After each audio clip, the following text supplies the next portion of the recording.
These two little pins, right here. They are the most talked about drugs on the planet right now.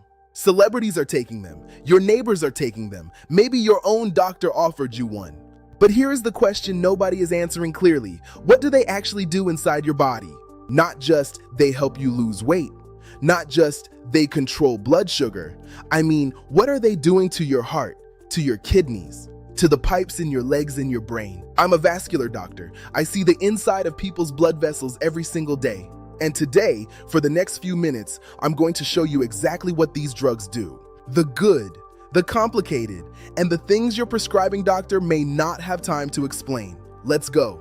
Here's why this matters. Over 42% of American adults are living with obesity right now. That's not just a number on a scale. Obesity damages your blood vessels. It thickens your artery walls. It raises your blood pressure. It drives up blood sugar. It inflames your entire body from the inside. Left unchecked, it leads to heart attack, stroke, kidney failure. I have seen patients in my clinic, people in their 40s, who are already losing toes because the damage happened silently for years. Here is your did you know fact for today. A landmark study found that one of these drugs, semaglutide, reduced the risk of a major heart attack or stroke by 20% in people who had never even had diabetes. 20%. That is not a weight loss drug. That is a cardiovascular drug. But, and this is important, these drugs are not magic. They are not for everyone. And there are things happening inside your body on these medications that you absolutely need to understand. Let's start at the beginning. I want you to think about your gut like a very smart messenger system. That message is carried by something called a GLP-1 hormone. GLP-1 stands for glucagon-like peptide 1. But forget that name. Just call it what it is, the slow down and handle it hormone. Here's what it does in plain language. When you eat, your gut releases this hormone. It travels to your pancreas and says, make insulin, we have sugar coming. It travels to your liver and says, calm down. It travels to your stomach and says, slow down, don't rush this food through. And most importantly, it travels to your brain and says, we're full, stop eating. That is a beautiful system. But here's the problem. In people with type 2 diabetes, in people with obesity, the messenger gets tired and the brain stops hearing it clearly. So what do Ozempic, Wegovy, and Mounjaro do? They are synthetic versions of that hormone. They mimic the slow down and handle it signal. But they do it much louder and they last much longer than what your body naturally makes. Your natural hormone lasts about 2 minutes. Semaglutide in Ozempic and Wegovy lasts about 7 days. It's like replacing a whisper with a loudspeaker. Now, Mounjaro goes one step further. It mimics 2 hormones at once, GLP-1 plus another one called GIP. Think of it as a 2-messenger system. Louder signal, stronger effect on blood sugar and weight, and early data suggests an even bigger cardiovascular benefit. That's the foundation. Now let's talk about what that loudspeaker is actually doing to your organs. Who are these drugs actually for? Right now they are FDA approved for 2 main groups. People with type 2 diabetes and people with obesity or overweight conditions like high blood pressure or cholesterol. But here is who is sitting in my clinic. I want to tell you about a patient. We'll call him Marcus. Marcus was 52 years old, South Texas, drove trucks for a living. He came in because his legs were hurting. When I examined him, his arteries were already narrowing, not just in his legs, in the vessels feeding his heart too. His blood sugar had been creeping up, his weight had climbed, and no one had ever connected all the dots for him. He told me, "Doc, I didn't know all of this was connected.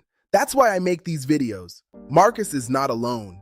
The people most at risk are people with long-standing high blood sugar, smokers, and those with a family history. And disproportionately, Black and Hispanic Americans in the South, where diet, stress, and limited access combine. Do any of these sound familiar? Do your legs ache when you walk? Does your vision blur? Do you wake up to urinate? These are not random symptoms. These are warning signals. This is for educational purposes only. Talk to your own doctor. Step 1. The heart. Semaglutide reduces the risk of heart attack, stroke, and cardiovascular death. The SELECT trial proved it. It reduces inflammation in the artery walls. Think of it like reducing the fire inside your pipes. It lowers the bad cholesterol. But here's what's nuanced. The heart protection appears to go beyond just weight loss. The drug is doing something directly to the walls. Step 2, the kidneys. High blood sugar acts like sandpaper on these filters. Semaglutide slowed kidney disease by 24%. Enormous. Step 3. The arteries. My world. Over years of high sugar, your pipes get sticky. Plaque builds up. The pipe narrows. What these drugs do is reduce the stickiness and help stabilize existing plaque so it doesn't break off and cause a blockage.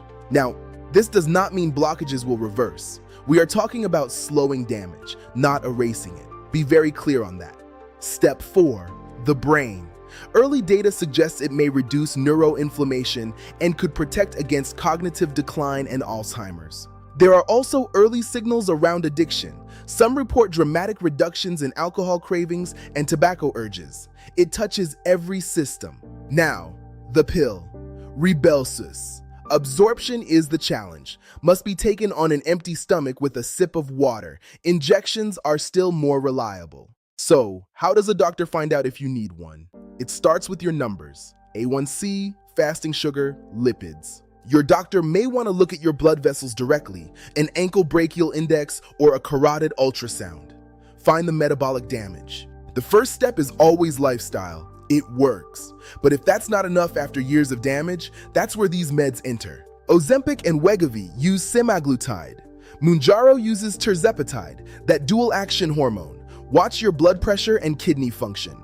Now, let's make this actionable. 3 things you can do before you go to sleep tonight. Step 1, pull your last labs. If it's above 5.7, you're in pre-diabetes. Above 6.5, you have diabetes. That number is the starting line for everything. Find out. Step 2, walk for 20 minutes today. If your leg cramps or feels heavy and better when you rest, that's not aging. Tell your doctor. Step 3, eliminate one ultra-processed food.